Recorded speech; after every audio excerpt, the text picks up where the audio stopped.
আসসালামু আলাইকুম, hi guys. আমরা এখন মক্কার পাশ দিয়ে চলে যাচ্ছি।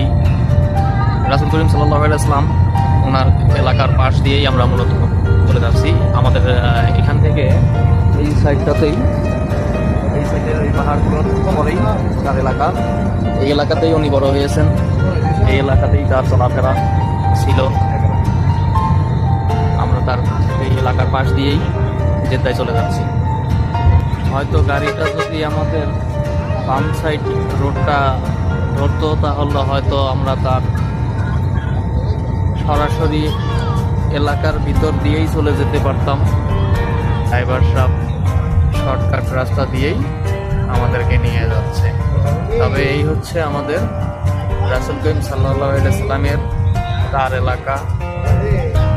এই এলাকাতেই ওনার বড় হওয়া।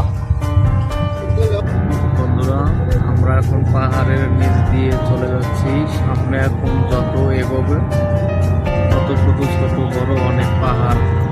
আর যত যাচ্ছে বেলা ডুবে যাচ্ছে, আর ঠান্ডার চাপ একটু করে বাড়তেছে। আমি শুধু ভিডিও করতেছি যে আপনাদেরকে দেখানোর জন্য।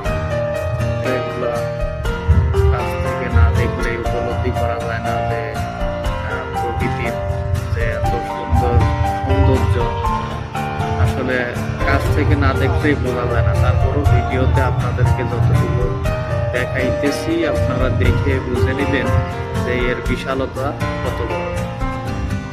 1000 কিলোমিটার জুড়ে মরুভূমি, হাজার হাজার কিলোমিটার জুড়ে পাহাড়, ছোট বড় অনেক পাহাড়। তার আমাদের গন্তব্যস্থানে পৌঁছাইতে পারলেই আমরা বাঁচি।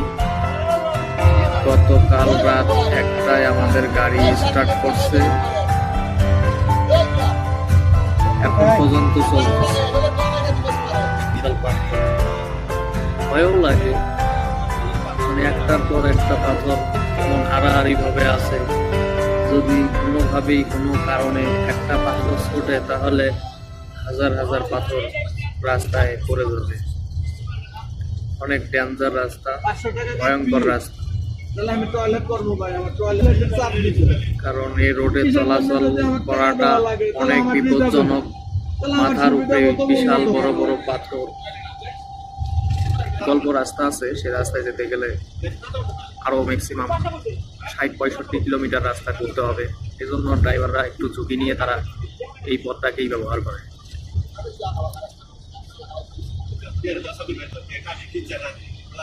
এটা হচ্ছে একটা মার্কেট।